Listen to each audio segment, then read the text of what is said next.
This season of Area Code Batavia is brought to you by Christine Clemens, a real estate broker with App Properties Christie's International Real Estate, one of Chicagoland's most trusted brokers, helping you buy, sell, and invest in real estate. For more information and to see how much your home is worth, text HOME to 630-797-8421 or go to christineclemens.com or click the link in the show notes. This episode of Area Code Batavia is brought to you by Bulldog Plumbing Incorporated. For more information or to schedule an appointment, visit their website in the show notes or give them a call at 630-313-9109.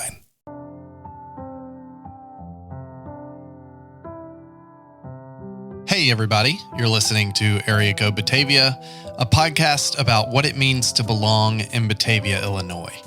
I'm Richard Clark.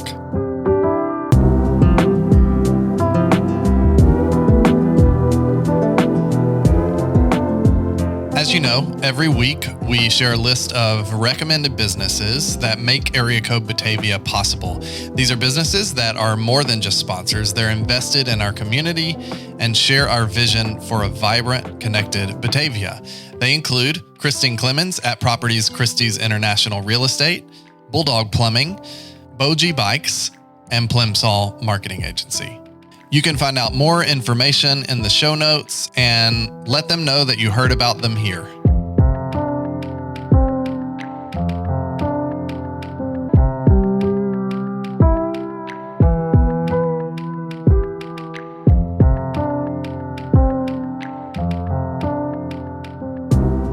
It is the beginning of really the fall. And football season comes with that, something I always look forward to, though I'm mostly focused on college football. But this year, I wanted to get a little bit more into Batavia football. I reached out to Dennis Piron.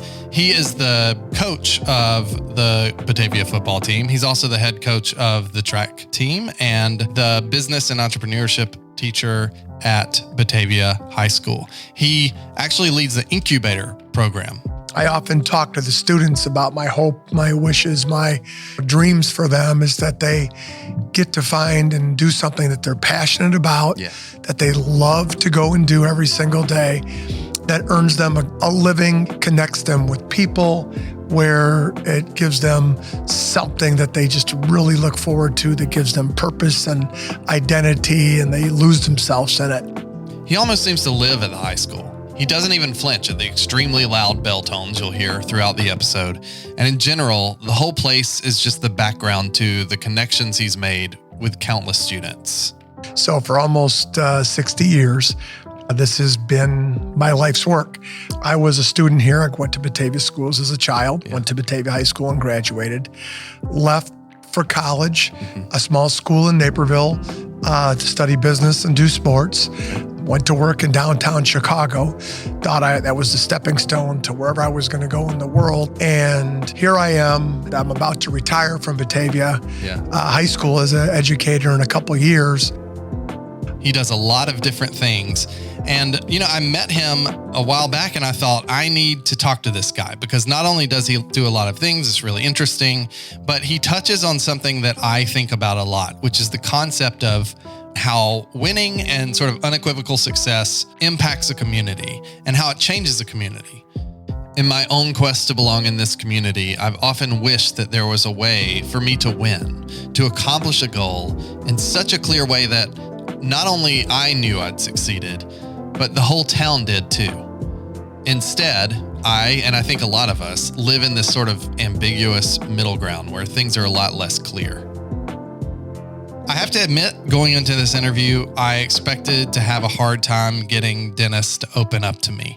I had done a little bit of research beforehand. I stumbled onto a Aurora Beacon News column that literally says in the headline, Dennis Piron, the Pied Piper of Batavia, deflects credit as coach of state-bound Bulldogs. There's a lot of people quoted in that article, but Dennis is by far the one who speaks the least. So I kind of assumed he was going to be hesitant to talk about himself and his experience. But I was glad to be wrong. Dennis was really transparent about how he thinks of concepts like winning and the impact he wants to make on those around him. Here's Dennis Piron.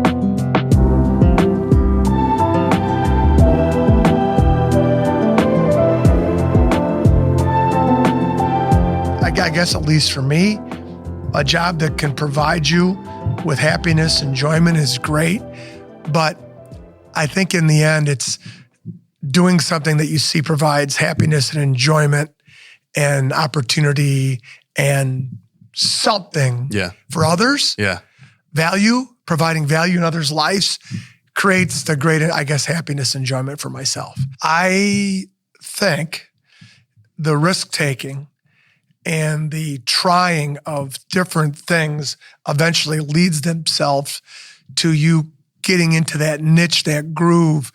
It's often ambiguous. It's a feeling, right? It's a feeling that you have for something, but it fulfills you. When you awaken, you think of it. When you go to bed, you think of it a little bit.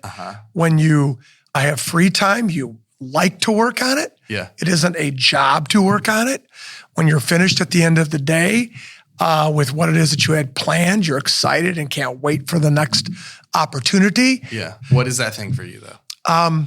I think a smile on a kid's face. The look and enjoyment of celebration of success.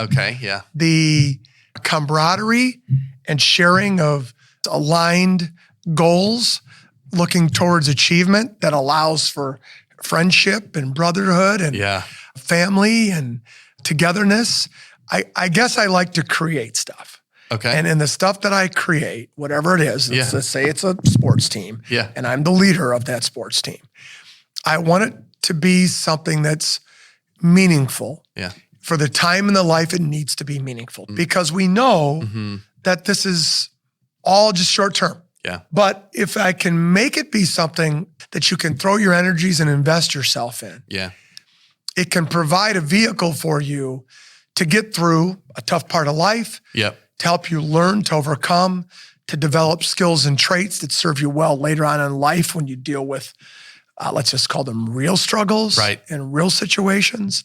The learning laboratories that can be created through programs, athletics, sports, things you do can provide for, I think, young people, friends and family, coaches, adults, others who are all part of that, a sense of meaning and purpose that's directed that can provide real fulfillment in your life. So you didn't always have that clarity of purpose, and at least in terms of the specificity of being here at BHS. Yeah, sure. What did you think you were going to do when you were thinking, I'm going to leave this place? So when I was in high school here, I had a tragedy in my life. I lost my father. Oh, man. And he was a very well-known figure in Batavia. His name's same as mine. Denny Piron. Piron Field is named after my dad. He was a very, very successful businessman, had a concrete company, painting business, trades, all that. I worked with my dad as a young kid, and you know, he did a lot of things. He was a big presence. Big presence in my life and big presence in this community. When he passed unexpectedly, I was in high school here, and an awful lot of people, many of them coaches in particular, or teachers, or people whom just had an interest in helping me, but with nothing in it for them, which is always the challenge. There was nothing in it for them. Just helping a kid. I think probably during that time, I began to see maybe a future for myself and didn't really realize it yet. Those people who did that, I began to feel, first of all, a strong sense of obligation that I had to be a success in life. Because you don't want to let people down. And that sort of became a strategy of mine that was, I think, relationship building and authenticity and being the type of a person that someone feels comfortable talking to and being around and sharing with. That person, as a leader or as a coach or as a mentor, is a very positive figure in your life. But also when it comes to competition, not that I want to go there yet, but you don't want to let the person down. You're not afraid of them because you're afraid of them. You want to be successful with them as a partner because you love them. And that love and that connection is so much more powerful of a motivating force than anything. Anything that we can create. The old school, what many people might think, I'm a football coach. I don't coach the way I would think maybe people think that I would coach. I think my favorite way to coach is to relationship build and to be there and allow for myself to be used by my players and my kids and my students as a resource, as help. That's really interesting. Like what you're saying fundamentally is that success doesn't necessarily just come from strong will, determination. All of these things are important, but that those things flow out of a sort of love for your fellow person that you have this connection with. Yes. You don't want to let them down. Yes, 100%. I would say that's probably one of my strongest feelings of a philosophy, if you want to talk about philosophies. But I think love is an undercurrent, a really great, powerful word that I think is really important. And in that love for each other and caring about one another, caring about other people, I think that example setting and that relationship building is very, very strong. And I was given the opportunity to have people be there for me, and some of the strongest ones were coaches. Yeah, that is counterintuitive when people think about how football coaches work. Yeah, and at our school, that's the way we like to do it. Yeah. I don't know what others do, but we try. You really don't know what others do? No, because we're a little, I would say this, I'm a hesitant clinic speaker, though I've been asked a lot. When I feel I haven't done a fantastic job because I can't really, say everything that I want to say and do what I want to do. And I'm a Batavia kid, and my focus is on Batavia kids. And I can't really do a ton more than that because that's what I really want to worry about is I want to take care of I have a job. Yeah. I'm paid to do a job. Yeah. And my job is to worry about the things in-house at this place. In this location. And so I want to be part of building and creating a culture, program as a thing, be part of teams and things that do good things for kids that, again, gets them through one of the toughest part of an adolescent's life, these, 8th grade through senior years, and hopefully provides them with a kind of a safe, good quality structure that allows them to do all the other things they have to do in life and avoid some of the pitfalls that might create great stresses. I'm so interested by the little detour you took and you don't like to speak because it doesn't always connect or something. No. And also it's unique. It almost sounds like what you're saying is this approach is unique to Batavia. Yes. And this is a question I ask usually at the end of the podcast, toward the end of the podcast, which is what is it about what you do that could only work in Batavia? And you've already answered that question. Well, which is, and it's also, we said, I've been here a long time. Yeah. With a lot of wonderful other people over these decades whom we all have kind of thought the same way. Yeah. That the important thing to do is to build relationships with people and to be there for them and to love and take care and care about them in a collaborative fashion, by the way. And I think that's critical, is that it isn't, I don't know. I don't want to be a sage. Okay. I don't want to be that. I don't want to, my ideas are no better than somebody else's ideas. I like yours better than a lot of Sure. It's just, thank you. It's a lot of it might be execution. Okay. A lot of it might be style. Yeah. A lot of it might be just how you are or how you present yourself. Sure. I am so fearful of something I may have ever said to a child that hurt them, didn't keep them on the path of growth and achievement and success and happiness and safety and, all those things that we want for kids. Yeah. That sickens me that I'm sure I have. I'm sure I've said a thing that I thought was good or positive. I can't think of it, but you know what I mean by that. You don't have specific instances in mind. No, but it's because I've interacted with thousands and thousands of kids now over my career, over my coaching and teaching and all that. That is the thing that I think we all should think of all the time is when we leave an interaction with somebody, you have hundreds of interactions as a coach with kids every single day. That kid has less interactions than you, and some of them are high stakes. Yeah. Coach athlete is high stakes. Yeah, which is a heavy burden. It sticks in their head more than anything else that day. Yeah. So you as a coach, although it might be 5 seconds here, 10 seconds here, 30 seconds here, 5 minutes here, 2 seconds, that is a big, a powerful emotional chunk for him, her, right? Yeah. Wow. So not for me. I mean, sadly, it can't be. It can't be because I've got all these things that happen. And so, man, right? It's a heavy burden for you as a coach, but for the kid. Yeah. You want to keep them going. Yeah. And you don't want to let them down. Yeah. And the rough part for me a little bit here is that there's a little bit of an expectation, and we've kind of created a bit of a monster in Batavia with this football thing at this point. Interesting. Which it exists, and it's almost its own little entity, and its culture, and people may have assumptions of things they think that they know or don't know about it or whatever it is, but it's to continue to guide it to be a positive force for these young men that serves our town, serves our community, works for a lot of young people. Yeah. And again, we have fingers. Like, it isn't just the kids that play, it's the kids that played earlier that still hopefully enjoy it, or it's the other things around a Friday night, like all the other programming, like dance, cheer, band, things of that nature. It's the people that come out. It's the school community and how you present yourselves in that school, that it sets a nice culture in the building. Yeah. It's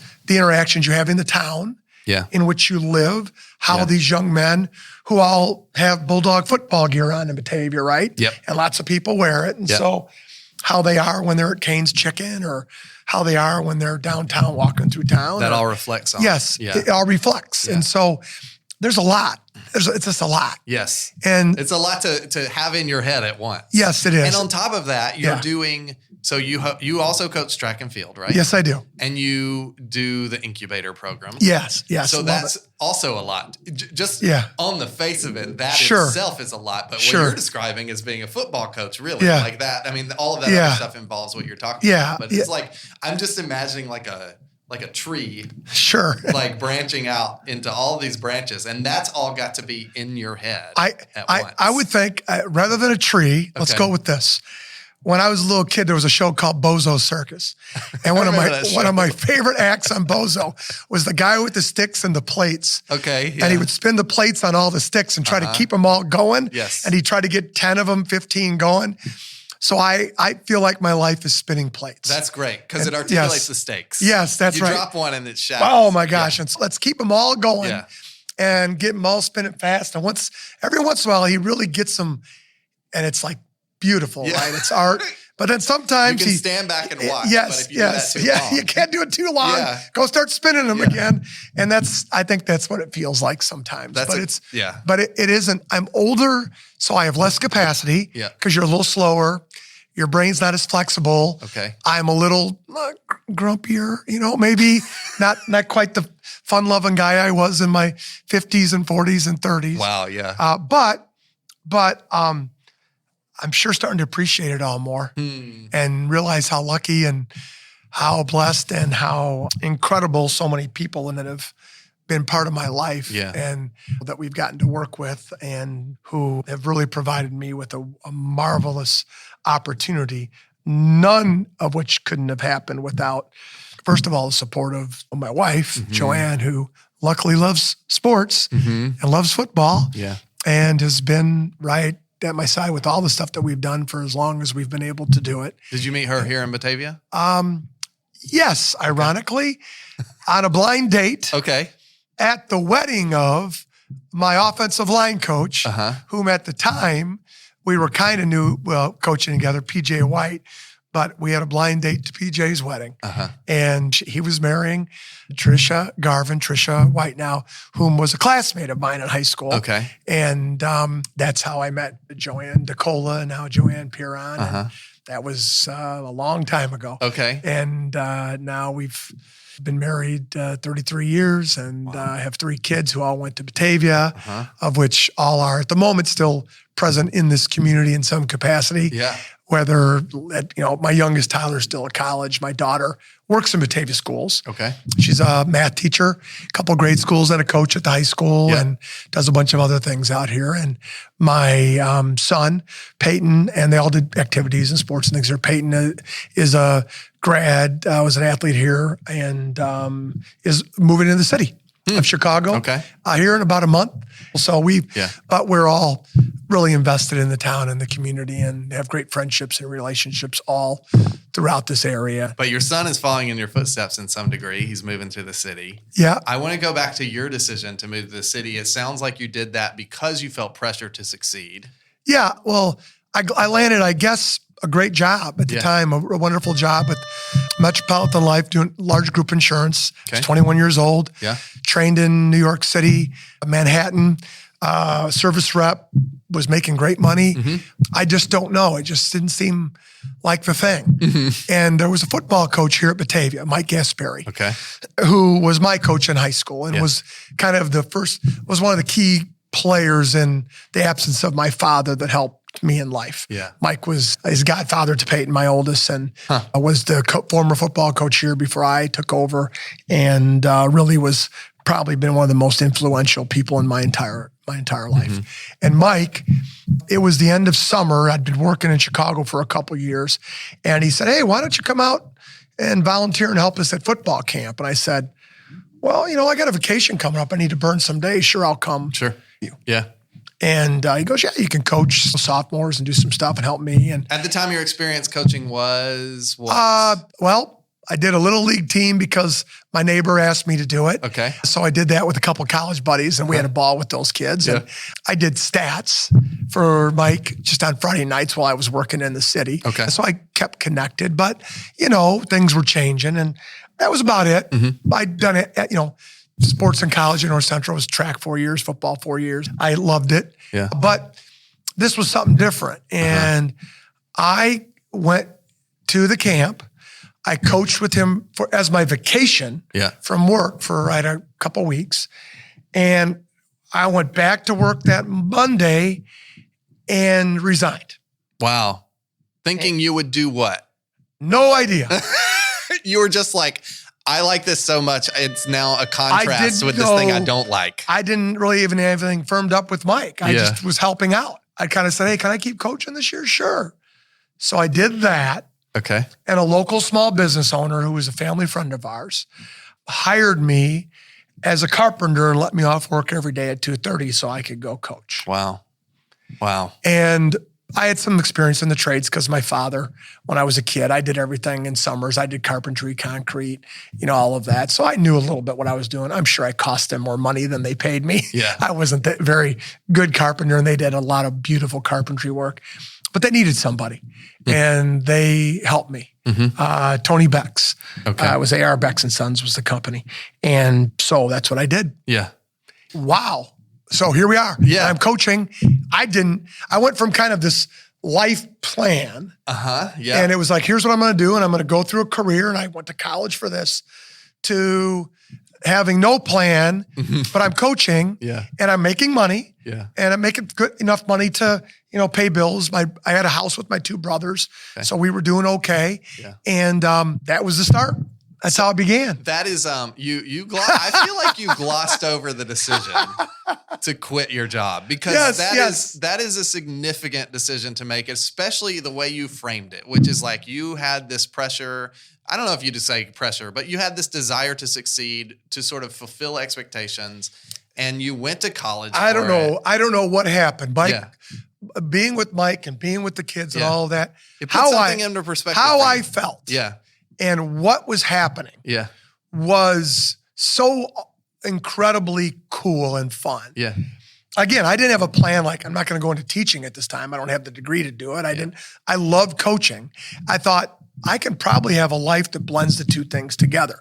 And it wasn't going to be doing my current job because the commitment level wouldn't allow for that. Right. Maybe could have pulled it off, but I would have been lying. Like, I would have had to fudge and come in early and do. Like, I could have pulled it off, but it didn't seem appropriate. Yep. I was just, I don't know. I don't know. I don't know why I did it. In some ways, as a looking back at it, again, despite what a great life I've had, it didn't seem like a very smart decision. Sure. Like at the moment. Yeah. I went to school for this. Yeah. There's a career path laid out. Yeah. I was doing very well with what I was doing. I was moving up the ranks. I remember I'd sold a big account, the Wackenhut Corporation, Okay. which was like a 6,000 employee group all over the country. It was kind of confusing because it was not real set up real well. But it paid a nice commission. Yeah. In addition to I'm like, and at that time, I don't even remember, but it was a lot. I will say my brothers, and I love my brothers are great guys. Yeah. My younger brothers are my biggest fans in a lot of ways, and so many cool stories they have with them, but they thought I was an idiot. I was going to ask, like, what are you doing? Yeah. What are you doing? Why'd you, I mean, we're not even going to probably go to college. You went to college and now you're quitting the job that you went to college. What was wrong with you? Yeah. I mean, to some degree, but also Yes.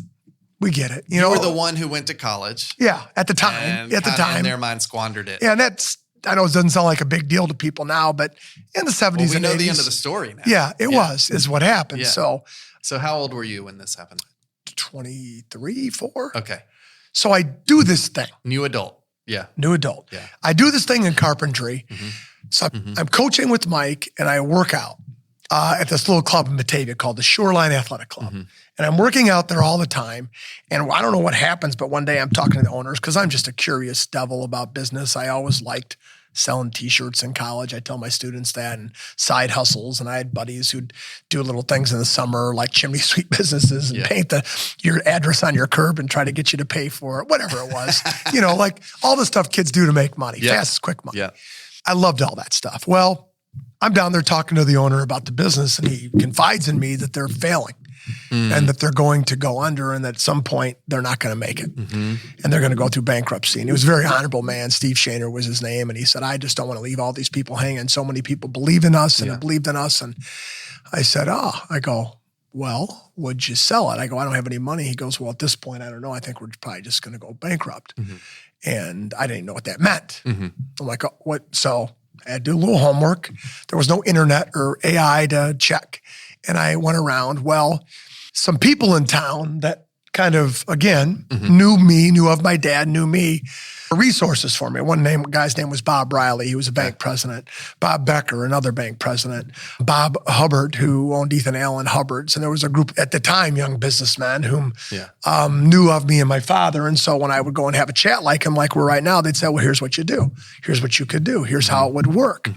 There's an attorney that I became friends with, the Donitz, and Bill Dernberger, and another attorney who knew me and was our estate was helpful. And anyhow, this group of people around me convinced me I could buy this business. Yeah. So I did. You had all these resources that were sort of affirming you at this. So I'm doing the carpentry work. They were really just being nice to me. I wasn't very good. Oh, interesting. And I think loving people, wonderful people. And I buy a business. Yeah.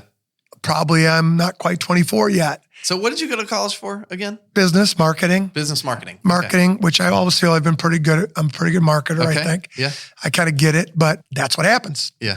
I buy it out of bankruptcy, and next day I own a health club, and it's called West Bank Health and Fitness Center. Wow. A guy named Chris Cudworth, a local guy, helped me a lot with like logo design and themes and ideas. And so I'm doing that, and I'm coaching. Like you're an assistant coach of some kind. Assistant coach for track. Yeah. Assistant coach for football. Okay. I do track then now too with Coach Dee Domenico, who's another father figure in my life. Yeah. And now I'm at the school and I'm coaching. Yeah. Football and track in the afternoons, running my business in the mornings. Okay. Then it's a business. So you come back at night, help close up, work, see people, work out, whatever. Yeah.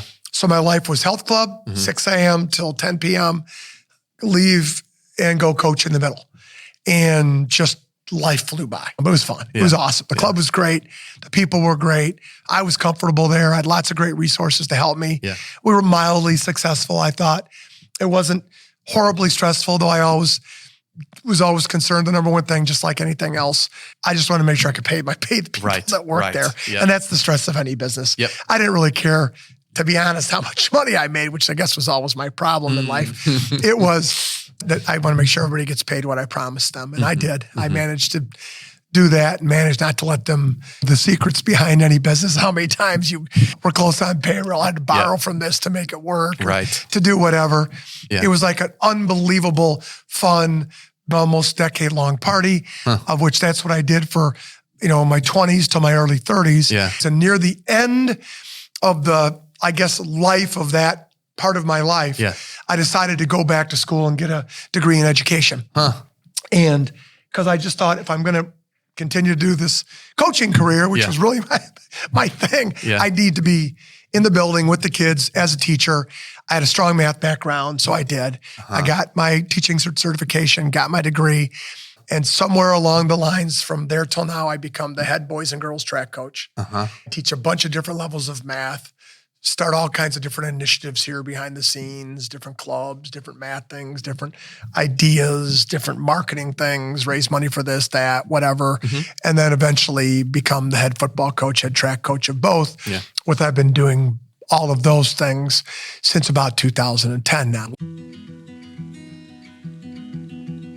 This episode of Area Code Batavia is brought to you by Bulldog Plumbing Incorporated, proudly serving Batavia and surrounding towns. Bulldog Plumbing isn't just a local family business, they're neighbors. You might have already seen their trucks all over town. They're a mainstay in Batavia, not just when it comes to serving their customers, but also through supporting the community itself. I'm not exactly a plumbing expert, so I had no idea what backflow testing was or why I needed it. So I looked into it, and it turns out it's kind of like putting up a do not enter sign so that nothing goes the wrong way and contaminates your water. Sounds pretty important to me.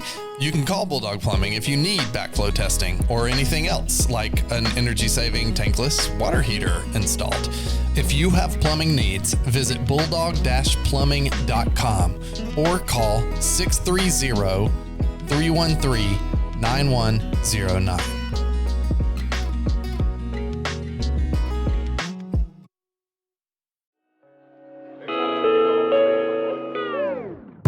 Welcome to Settling In with Christine Clemens. On each installment of Settling In, we'll spend a couple of minutes diving deeper into what it means to make Batavia home with insights and advice from our title sponsor, local real estate expert Christine Clemens of @Properties Christie's International Real Estate. This week, I spoke to Christine about how once we've settled physically in Batavia, we can start to embed ourselves into the community.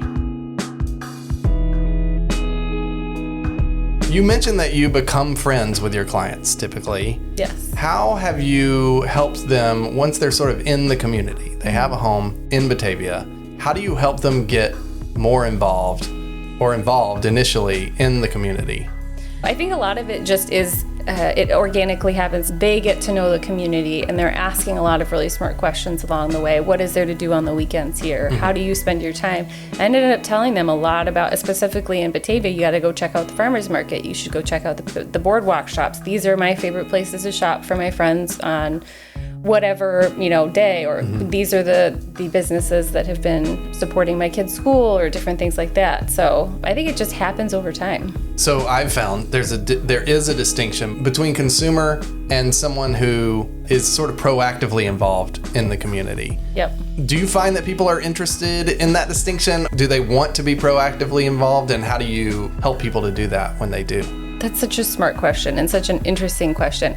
And here's where I think the disparity lies. I think people are consumers until they realize that they can be more. And then once they realize that it's like a choice that they're making to be more involved with their community or proactively, going to all of the events and meeting the people face to face and forming those really strong connections, it's intoxicating. Yes. It really is. Yeah. That's where, when I got into real estate and I started meeting people in the community, my cup filled up so fast. I was like, this is amazing. This is everything that I've ever wanted out of community, and here it is. And it was my choice to go do it. I wish I could tell more people about that. Get out there, go to the events, meet the people, meet the same people over and over again until they're your friends. And now when I walk into a shop, I can say, hey, Garrett, I'm here to buy more flowers. I love your store, and I'm so glad we're friends. And next time I'm going to bring you coffee, and we're going to sit and we're going to have a cup of coffee.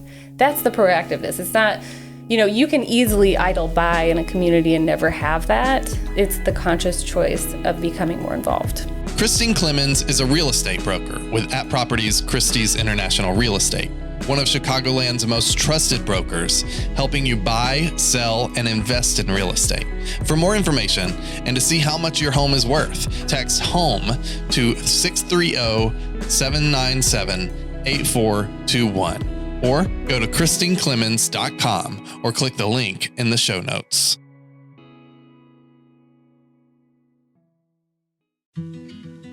Much of our social media video content is created by Plimsoll, a marketing agency right here in our community, specializing in design, technical, and video solutions.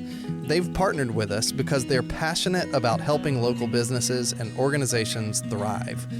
Plimsoll works closely with its clients to understand their needs and develop customized solutions that meet their specific goals.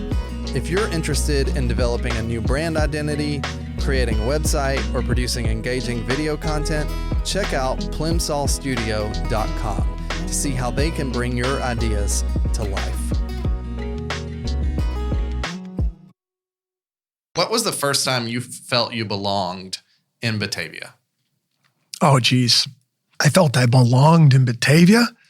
Well, when I was a kid, I just remembered that everybody got along so well. Mm-hmm. And I always felt safe and comfortable here. And I always felt there was somebody that wanted to kind of take care of you. When I really felt I belonged here, I don't know that I ever felt that I didn't belong. I think there was an awful lot of people that were, like I mentioned to you, who wanted to help me. Yeah. And it seemed like if there was a place where so many people were willing to give their time to you, their advice to you without wanting anything, like we talked about that before, whose own interest was in seeing your life be better and having you be happy, in providing you resources and opportunities to improve yourself and your life.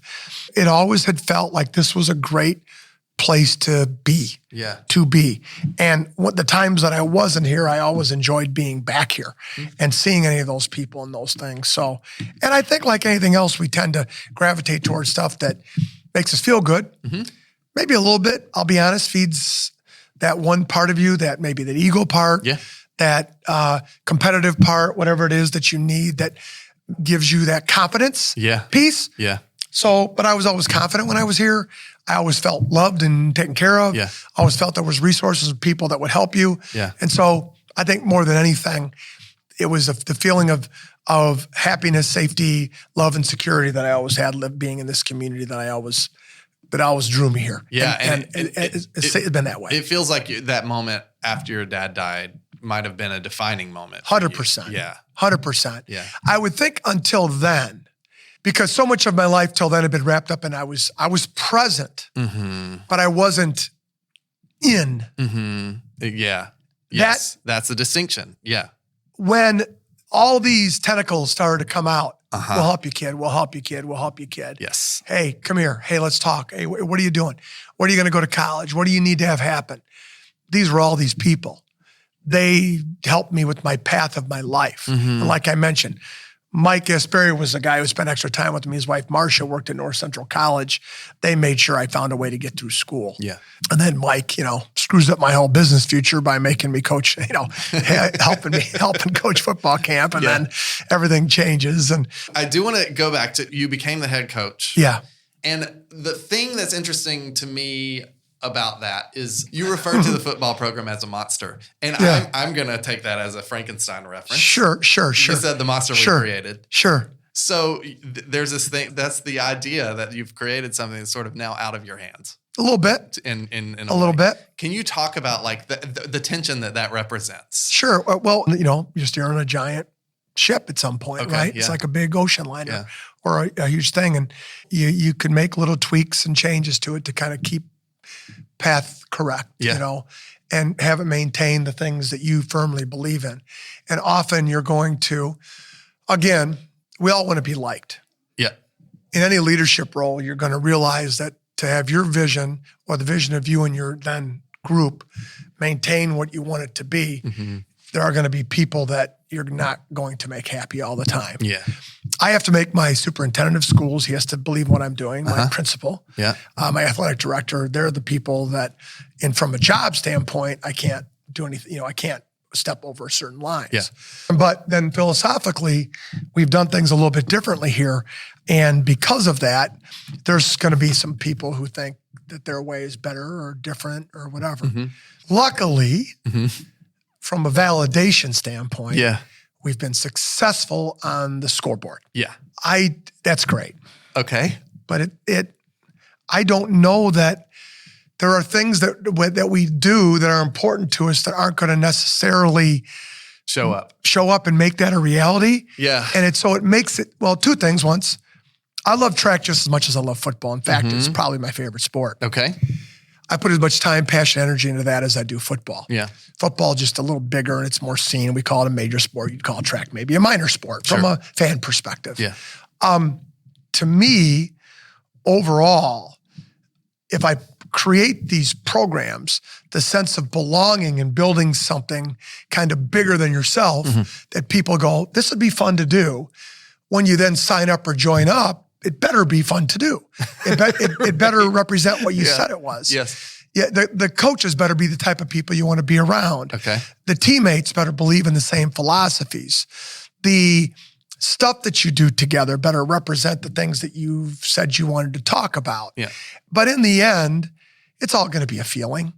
And you when you're part of it, and if you enjoy it, you know it, and you want to be part of that thing again. And if you don't, you don't want to belong to it. Yeah. But the kind of, I don't know, bigger part, the monster part, and those sort of things is, it'll sound stupid, but sometimes being successful and winning, it isn't the thing that really represents what you're really all about.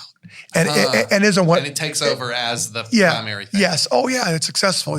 You're winning games. That all of itself is great. Yeah. But this is so interesting to me because this is fundamentally what I wanted to talk about. Sure. Is this idea of winning as validation. Sure. And especially in the context of a community. Yeah. One of the... I don't know if this is pushback or nuance. No, go ahead. Yeah. But the idea that winning creates a lot of what the feelings that you're talking about. It does. At least in the short term. Sure it does. I'm jealous, honestly. Yeah. Every time I watch a sports movie, a sports TV show, I cry when they win. And I've been trying to figure out, I'm not a person who cries at movies a lot. And I definitely... I cry a lot, so we're the same that way, yes. Even crazier, I'm not a sports person. I don't play sports. I don't watch a ton of sports, college football in the fall. That's it.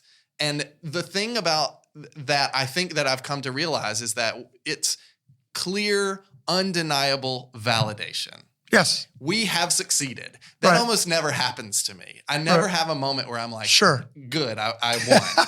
You know? It's always yes. a sort of either way. It could go either way. Well, and I think that's the one thing about sports that are nice that way, right? Yeah. You can, when the season is over, from a team perspective, an awful lot of the judgment of the success of the season is the win-loss record, how far you went in the playoffs, or the number of your players that were all state or all conference or things of that nature, all of that stuff. Yeah. But if we back up to how all of that occurs and all that happens, it's culture. Your culture that you have that functions way beneath all of that. Yeah. It can't be made through, you see some little posters around my room. I hung those up just because I hung them up. Yeah. I don't even know what they say.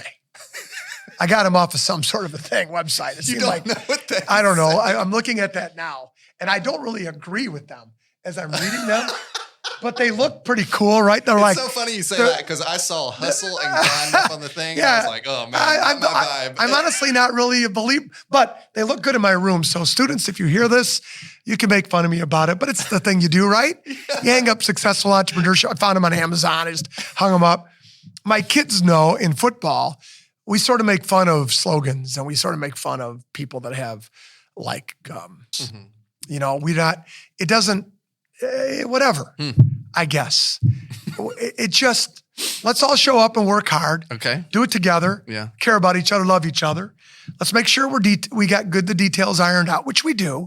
We got wonderful coaches who know what they're doing, who are experts. Yeah. Let's figure it out. This is a new year. Let's do it all together. Let's work. But I think, the tenets of it all are some maybe less popular tenets in today's society. Like there's a kind of a negative connotation to hard work, but I can't think of many things for young people that are more fulfilling than working hard at something and feeling growth and achievement and satisfaction from the hard effort and the hard work that you do. Yeah. And so that's maybe one little, checkbox. That investment of time and energy into something together sort of builds up, almost like a bank account of money or something like that. And when you've got that reserve built out, if you understand while you're doing it with others and you enjoy it and you're like, man, we're doing this together. This is great with my friends and family. And it's like, it's more meaningful, right? At the end, it's more meaningful. And your effort level by default tends to be a little higher. It tends to care more. Yeah. I mean, they're natural occurring things if they're built on a framework of love and culture and community and family and, the stuff that matters in life. And to you, in business, you talk about key performance indicators. Sure. Right? Yep. So what is the key performance indicator of like your football team? Well, I would say that kids are showing up at all the things that we offer. Okay. That they're in the off season, they're together in the weight room and they're working hard. They're smiling, laughing with that type of thing. That if we have an event, say a Bulldog Moving Company event at like the local garden, 60 kids show up, not 5. I offer out to the guys a opportunity to go play like a bags tournament that this weekend just as a fun team, non-mandatory event that 100 kids and their dad showed up. I mean, so it's presence and camaraderie. It's presence. It's a feeling, but a feeling that you validate through seeing and a small amount of data. It's not winning. Because that'll take care of itself. Will it? Yeah. For certain? Yeah. So, that's what I've believed. Yeah. My whole life. Yeah. I've believed the winning will take care of itself. And once in a while, when the stars align right and your talent is a little higher, maybe, or something, you get a little lucky. Yeah. Something spectacular can happen. Okay. Yeah. To think that we'd win a state title in track and field was ridiculous. Yeah. To think that we'd be in 4 state championships at Batavia High School in the sport of football, and there's many people that grew up in this community that think that would ever happen is ridiculous. Yeah. There's no plan I could show coaches at a clinic to get to that. Right. I know it's been here, unique to Batavia, a whole group of guys working together for decades with a consistent approach of, man, we love what we do. We love the kids we work with. We love the town we grew up in. Yeah. Most of us raised our families and our kids here. Yeah. Our wives, our children went to school here. Lots of the coaches I coach with now have moved here or raising their families here. There's a uniqueness to this place that is wholeheartedly Batavia. It's the way it is and the way that the people are. At least they have been for most of my life. Yeah. People that live here now, I don't know, but I know that when I go to the Moose Lodge on a Thursday night and I run into a bunch of my friends, current high school friends, friends of my kids that I coach, people that I see, everyone seems pretty damn happy. Yeah. And we all sure laugh a lot and we sure enjoy seeing each other. Can you define that uniqueness? Again, I don't know. We see each other and we just freaking love each other. And it's not, I don't know what that exactly is. Yeah. Other than I do tell our kids when they graduate, I think you'll find a couple of weird things about you. You'll be on your college campus and you won't be embarrassed by wearing a Batavia High School football shirt or Batavia shirt. People will see that in you and they'll say, why are you guys so weird? You won't feel bad coming back here. In fact, you'll look forward to it. Yeah. And you won't hate this place when you leave it. At least that's what I hope. Yeah. I can't speak for every kid at Batavia High School. Yeah. But I hope that through the culture we've tried to create it, we've made a lot of things here more fun and better, and we've rubbed off on a lot of folks. I think we have. I think a lot of us are doing a lot of other things here, and we all think the same way, so it's a good place kind of to be. So you'll take Batavia with you. Yeah. You won't hate Batavia when you come back to it. Yeah. And when you finally settle somewhere, you'll make that place a little more like Batavia too. Yeah.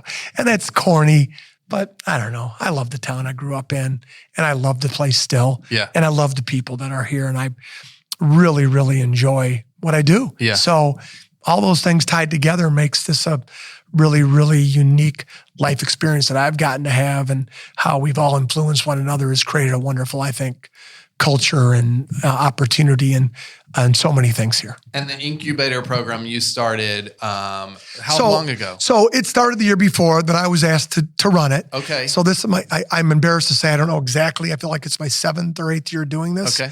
And I think the great thing about it is the uniqueness of the program being a little different than typical education. Yep. And you get to kind of build or create something. For those that don't know, it's like Shark Tank, though light Shark Tank, because you're just startup. You're not started up already, pitching for growth funding and growth money. Exactly. You are truly trying to develop a solution to a problem over the course of a year with a team of people, some that you may not have known. Yeah. And that team, by the end of the year, is trying to pitch for real money through our foundation. I'll do a little thank you to the Dunham Foundation, because some of the new tech you see in my room right now, and it's fancy. And some of the funding that I have to fund the students this year came through a grant with the Dunham Foundation that we were very pleased to get. So we've been able to really self-fund this thing through local donation and grant money, and it's been great. So at the end, they pitch for real money. They get big checks. You can see one in the front of the room up there. And then hopefully they take advantage and they move it on, or they don't. But they've built some real great skills and experiences that they take to their next step of life. Again, lucky that I found this and that I got to do this later on in my teaching career. It really has been fantastic. Is it the same or different than what you're doing as a coach? It's exactly the same. Really? That's why it's working pretty well. Interesting. I think because I have 15 teams of kids all competing for the same thing at the end of the year. Okay. I can't really have a favorite. I want everybody. Well, that's pretty different. Well, I don't have a favorite in sports either. Here's why. Yeah, but you're trying to get your team to beat all the other teams. You got a real specific thing. My team. Yeah. Right? But individuals on that team, they're also competing. I want to provide them all with 24/7, 365, every opportunity to improve themselves individually. And they would all tell you that's what we do here. Same thing in here. Sure. I want to provide them all with the same framework, the same resources, the same structure, the same opportunities, the same availability. And I'm going to coach all of you. Somebody else, luckily, the way we have it set up, is going to make that final decision if you go to pitch night. Right. I will be sad for 11 of the 15 teams. I'll feel like crap. It makes me sick for days when we have pitch night, because I just know not everybody's going to make it. Okay. You know, it's just, whatever. But but that's kind of the life of it. So this is just like coaching. Because I'm coaching everybody. Everybody gets the opportunity, and we're going to build you all up. And when we get to those key markers, MVP pitch, final pitch, I'm hoping that you all put forward your best and it looks great to you. And I think most kids are.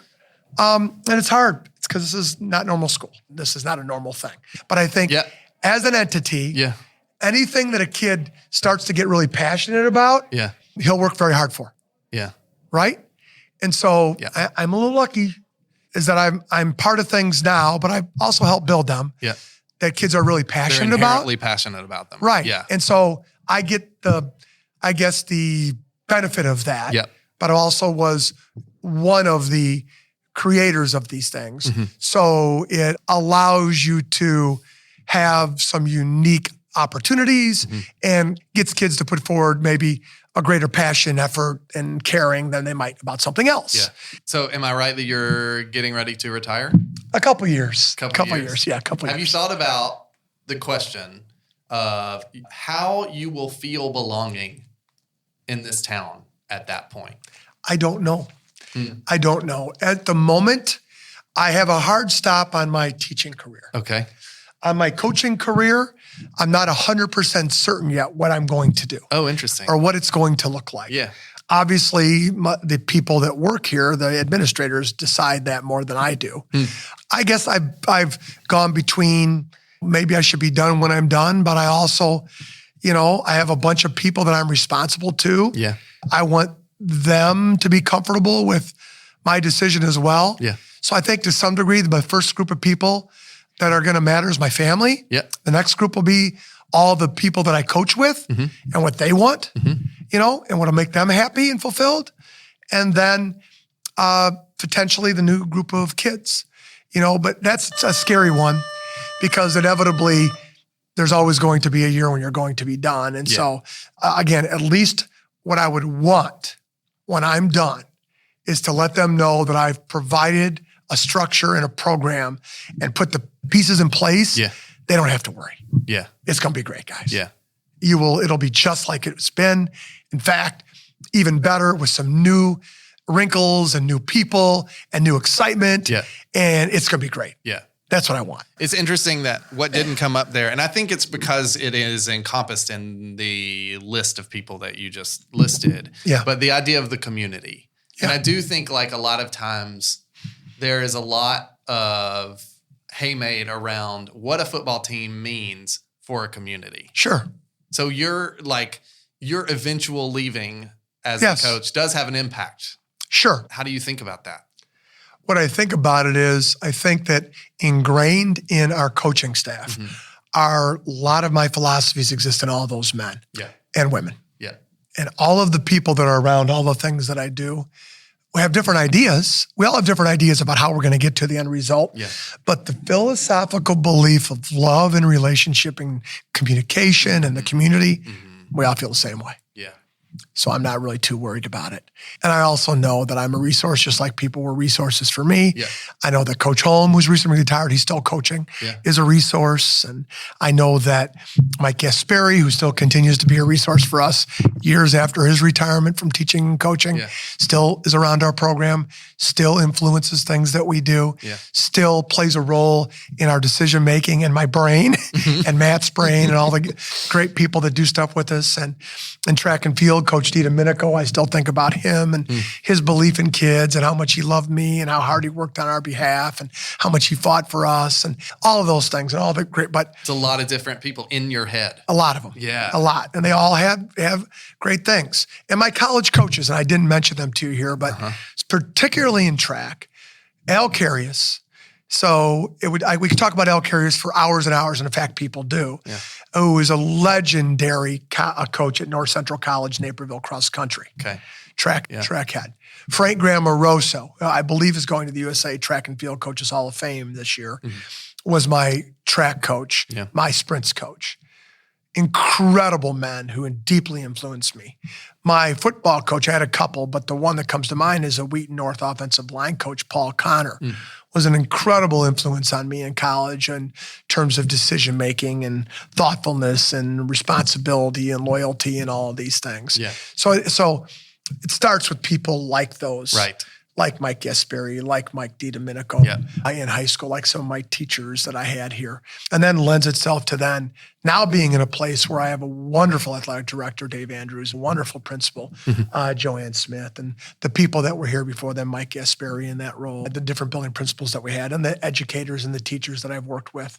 But having leadership believe in you and let you kind of be the crazy Dennis Piron guy that does a lot of nutty stuff. And believe in you as you. Believe in you as you. Yeah, that's good. And that was Mike Gasperi's number one philosophical statement. I believe in you. Yeah. Simple. Yeah. I believe in you. Yeah. I believe that we can do great things. Yeah. Despite what people might say or think, Yeah. despite the community that we're in, I believe this program can achieve unique special heights in a community, despite what we think. And sure enough, Mike took us to a state championship football game as a head coach. Yeah. It was, I'm telling you, there was a point in time when that was unfathomable, when we were coming off 0-9 seasons, when we were a joke, when kids wouldn't wear their jerseys in school, when you couldn't get enough guys hardly to field a team. Yeah. Mike started with that and got us to there. Yeah. So that's what I got to inherit. So I've done an okay job. Mike did all the hard work. Okay. Yeah. Yeah. That's scary. So, okay. Last question. What do you think it means to belong in Batavia? I think as a community member, I think what I've found over the years, and I hope other people feel this way, is you can build real authentic friendships and relationships with people and feel comfortable and safe, knowing that there's not a lot of judging going on around this place. A lot of just, hey, what's going on this weekend? Come over to our cookout. Hey, what's going on with you and your kids and your family? Hey, what's happening here or there? I've always felt a very tolerant community. We've always had tons of churches. Though we're not incredibly diverse, we have a level of diversity that's always existed here, which I always was pretty proud of and felt great about growing up. Yeah. But I just think being a Batavian means that you're in a place, again, where you are loved and can be loved and you can feel safe and comfortable, and a place that you hope where you end up in life is a lot like the place that you were. And most of the relationships that I've had throughout my life, of people that I either met that moved here, met that grew up here, met that lived here, have all been similar in that everybody seems pretty happy to be here, and especially raise their family here.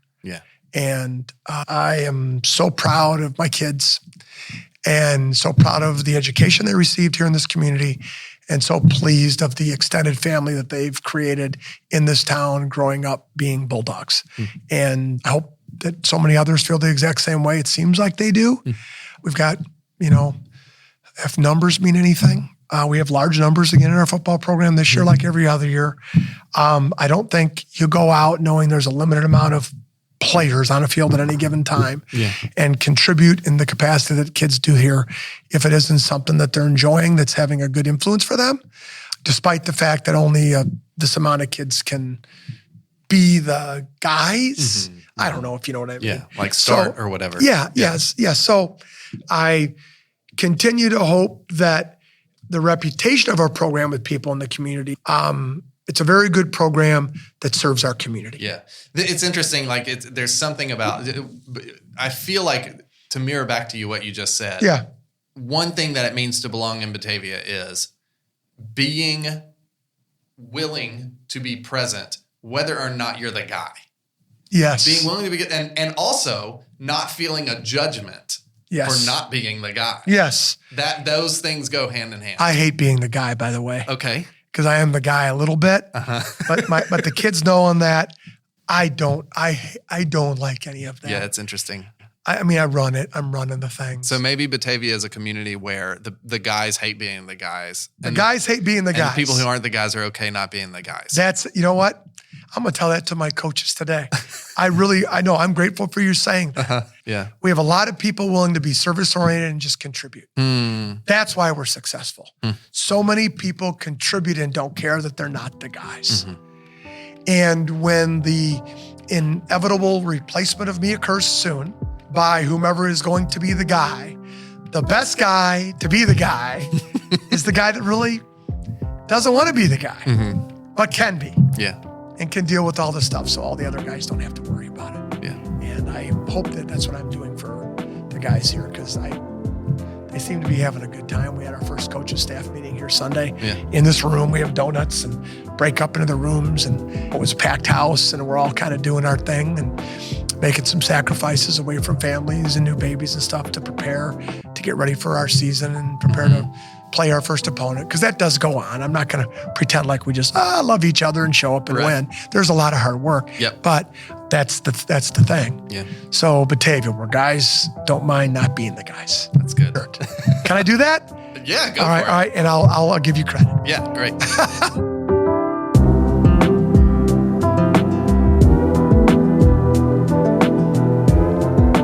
Dennis is really good, actually, at giving credit. There was that long list of names he gave at the very end, and if I'm honest with you, we had to edit like half, maybe 2/3 of those names out. I think that is sort of the point of what he's getting at and what Dennis is all about, which is, winning is a thing. It's important. It's a key performance indicator, but it's also less front of mind for Dennis than the idea of who he's impacting and how he's impacting them. I thought a lot about humility when I was doing this interview and preparing for this interview and then listening to it back. And after a while, I started to realize that humility isn't this false thing. Like, it's not just a posture that you put on. It's really an acknowledgement of a truth. And I think it's a truth that applies to all of us, which is that other people make us who we are. We're not the product of ourselves. To reference a piece of artwork we talked about in the last episode, we're not self-made men. We're the product of what everyone else around us has done for us. I really struggle with needing affirmation from other people. I think that's one of the reasons winning appeals to me so much. Inherent in winning is a lot of other people cheering for you and saying to you, you just did a good job. But I think winning is less of the point and more of a motivator. It's the thing that motivates us to do exactly what Dennis talked about. And ultimately, we can look at our connections with other people to determine, are we on the right track? Are we building connections with each other? Do we have the feeling that we can belong? And are we creating spaces for other people to belong? Whether they're standing up and cheering, that's kind of beside the point.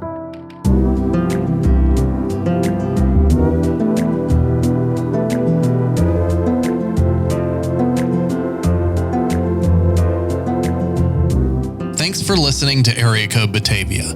We'll be back in 2 weeks with another episode. If you enjoyed this podcast, you should absolutely subscribe to the newsletter. Not only will we let you know when a new episode is out, but you'll also receive a weekly list of 5 concrete ways to belong in Batavia. Just click the link in the show notes. Most importantly, if you know someone who would love to hear this podcast, please share it with them. Word of mouth is the best way to grow our community and help more people feel like they belong in Batavia, Illinois. Area Code Batavia is produced by Area Code Audio. It's hosted and produced by me, Richard Clark, with additional production help from Jennifer Clark. Edited and mixed by Matt Linder.